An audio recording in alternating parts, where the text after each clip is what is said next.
tadinya belum pernah Kristen, tapi karena ada orang mengabarkan Injil ke rumah saya. Orang itu orang wanita, orang Kristen yang tua, dan mama saya pernah usir dia, jangan datang lagi, karena saya sudah ada agama Tionghoa sendiri. Saya tidak akan menjadi orang Kristen. Diusir.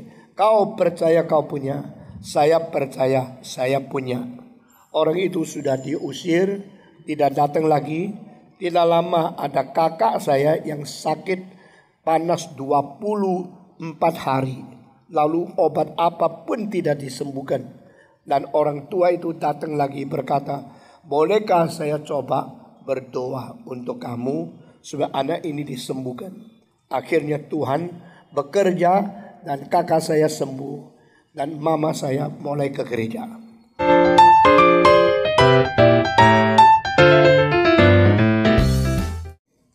Pada waktu saya umur 3, ayah saya meninggal. Dan mama saya umur 33. Dengan air mata dia berlutut di hadapan Tuhan Yesus. Berjanji tidak menikah lagi. Mama saya cantik loh. Itu sebab saya juga lumayan kan. Saudara-saudara, umur 33 masih ada pria-pria yang datang mau melamar mama saya. Meskipun dia sudah mempunyai 8 anak. Tetapi dia bilang tidak. Saya sudah janji sama Tuhan tidak menikah lagi. Dan saya janji untuk setia sampai mati menjadi janda yang suci. Sesuai dengan Alkitab. Diuji sampai umur 60 tahun. Janda yang suci dihormati di dalam gereja. Dan mama saya bekerja dengan susah payah untuk membesarkan anak-anaknya.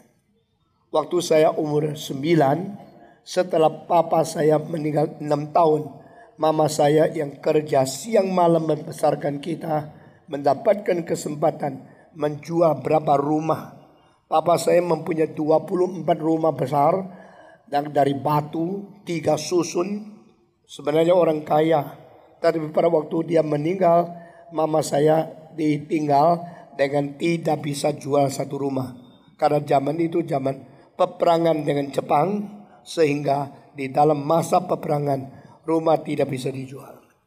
Waktu dia sudah 6 tahun menjadi janda, dengan siang malam jahit pakaian orang lain, dapatkan uang sedikit, membesarkan anak.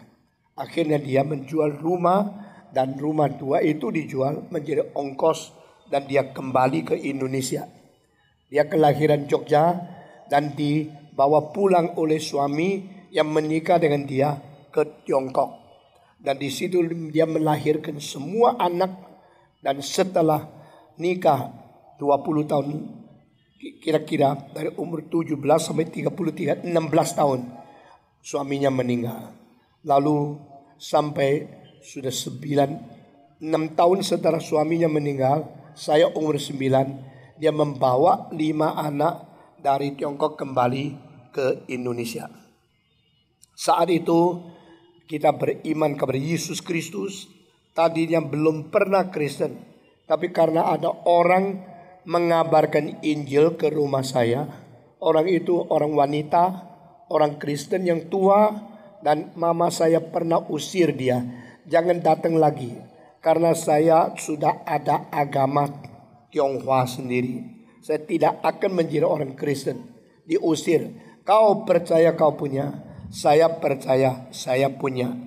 Orang itu sudah diusir, tidak datang lagi. Tidak lama ada kakak saya yang sakit panas 24 hari. Lalu obat apapun tidak disembuhkan. Dan orang tua itu datang lagi berkata, bolehkah saya coba berdoa untuk kamu supaya anak ini disembuhkan.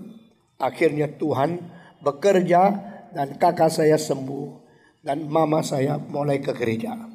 Dan tidak sangka di antara 7 anak-anaknya laki-laki, akhirnya 5 yang dipanggil Tuhan menjadi pendeta. Itu adalah satu rekor di sejarah gereja Tionghoa. Ada satu keluarga mempersembahkan 5 anak laki-laki untuk pekerjaan Tuhan. Dan mama saya bawa kami kembali ke Indonesia, dan saya pada waktu SMP, SMA justru sekolah di sekolah komunis yang ateis, yang tidak percaya Tuhan. Sehingga apa yang ditanamkan oleh ibu sejak saya kecil, iman Kristen, mengalami kegoncangan yang besar sekali. Sampai umur 17 saya berontak kepada Tuhan, karena saya komunis, saya ateis, saya evolusionis, maka saya tidak lagi percaya kepada Tuhan. Dan saya berperang di dalam hati dan melawan Tuhan. Jikalau engkau sungguh-sungguh Tuhan Allah yang sejati, jawab pertanyaan saya semua yang selama ini menjadi pergumulan saya yang begitu sengit, begitu susah. Jikalau engkau tidak bisa menjawab saya akan menjadi orang bukan Kristen sampai mati. Jikalau engkau menjawab semua pertanyaan saya akan pergi ke seluruh dunia menjawab pertanyaan semua pemuda-pemudi. Lalu saya janji saya menyerahkan diri kepada Tuhan dengan satu syarat, kalau Tuhan sanggup menjawab pertanyaan saya. Puji Tuhan, di dalam beberapa kebaktian Tuhan pakai hambanya yang sungguh-sungguh bertanggung jawab, sungguh-sungguh mengerti untuk menyelesaikan pertanyaan-pertanyaan saya. Itu sebab saya menyerahkan diri dan dipanggil Tuhan ke seluruh dunia menjawab pertanyaan-pertanyaan pemuda-pemudi yang imannya digoncangkan oleh filsafat, oleh evolusi, oleh komunisme, oleh eksistensialisme, oleh ateisme, oleh dialektikal materialisme. Saudara-saudara, sehingga pada saat waktu Tuhan sudah tiba, tempat-tempat yang memerlukan khotbah saya memanggil saya. Dan saya sudah keliling dunia berpuluh-puluh kali. Sudah pergi ke Amerika mengabari Injil di kota Sam itu lebih daripada 97 kali keliling dunia. Dan selama 53 tahun setengah saya melayani Tuhan, saya sudah berkhotbah lebih dari 32.000 kali dan mencapai pendengar lebih daripada 30 juta manusia. Saudara-saudara, hanya di kota di Amerika saja saya sudah pernah keliling lebih 100 kota.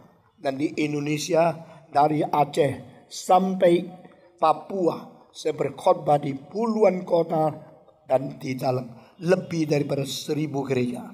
Tuhan memimpin sampai saya sekarang sudah tua dan saya melihat murid-murid saya mulai mengikut langkah saya mengabarkan Injil. Dan di mana saya pergi, selain saya mengabarkan Injil, memberitakan Kristus, menjelaskan siapakah juru selamat yang sejati, saya juga menantang manusia. Maukah engkau sama-sama melayani Tuhan? Maukah engkau menyerahkan diri menjadi hamba Tuhan? Banyak pemuda-pemudi selesai SMA mulai cari pekerjaan. Selesai universitas cari pekerjaan yang gajinya besar. Lalu kalau sudah berusaha dengan mendirikan satu perusahaan, selalu minta cepat-cepat menjadi kaya. Sesudah itu sampai mati, hidupnya yaitu untuk uang. Saya tanya, apakah itu arti satu-satunya hidup? Mengapa kalau dapat uang senang? Kalau tidak dapat uang rasa gagal? Mungkinkah engkau mendapatkan sesuatu yang lebih bernilai tinggi daripada hanya sekedar uang? Pada waktu Petrus yang sukses, bagaimana tahu Petrus sukses? Karena waktu dia ke Yerusalem, dia diizinkan bawa peso.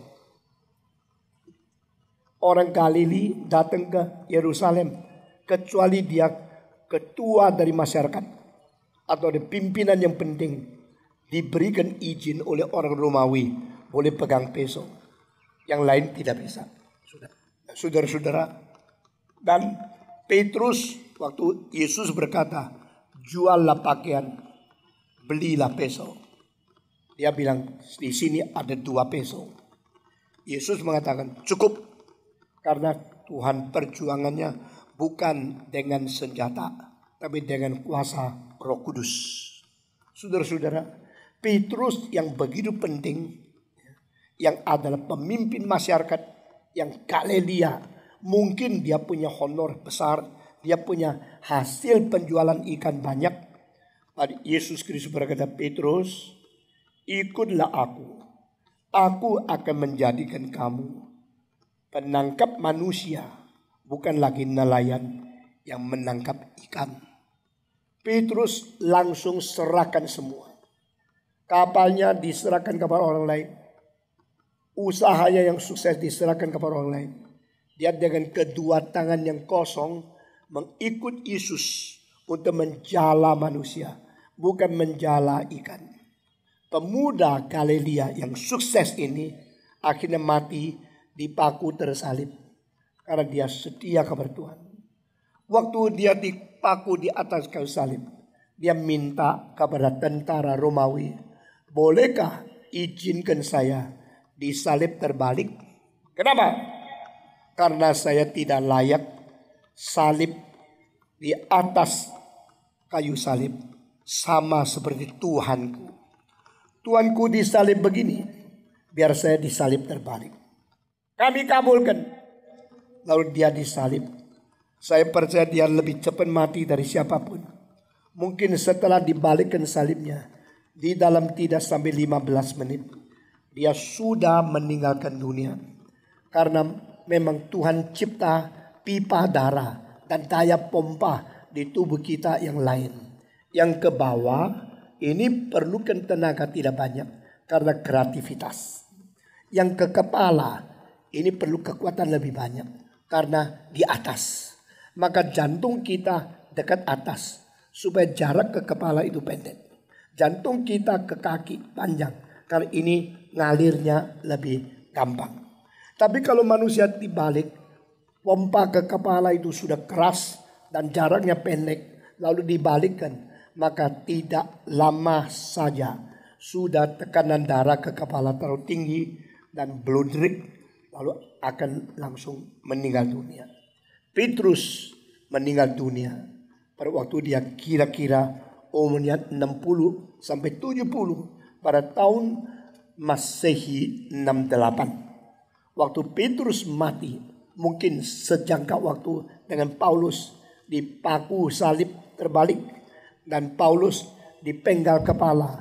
Kenapa sama-sama rasul, satu mati tersalib, satu dipenggal kepala? Karena menyalibkan orang itu adalah penghinaan kepada bangsa kafir. Menyalibkan orang itu adalah siksaan kepada orang yang remeh. Sedangkan orang Romawi bagaimana berontak, bagaimana besar dosanya, bahkan menjadi perampok, membunuh dan membakar, tidak boleh disalibkan. Karena dia adalah bangsa Romawi yang harus direspek. Bangsa Romawi yang lebih mempunyai kekuatan dan mempunyai kehormatan dari segala bangsa. Itu sebab Paulus adalah seorang Romawi, mereka tidak mungkin menyalibkan dia, maka dipenggal kepala supaya langsung mati. Tapi Petrus digantung. Orang yang digantung di kayu salib tak mungkin langsung mati, karena menurut sejarah ada yang mati setelah 3 hari, ada yang 5 hari, juga ada catatan yang paling lama 7 hari.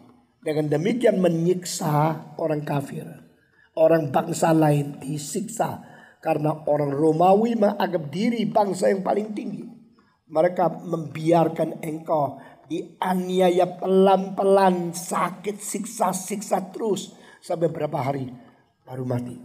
Paulus dipenggal kepala, Petrus disalib terbalik, dua-duanya pada tahun sesudah Masehi 68. Di bawah pemerintahan Kaisar Nero yang gila itu. Saudara-saudara, setelah selesai itu Kekristenan dianiaya 10 kali dari abad pertama sampai abad ke-4 325.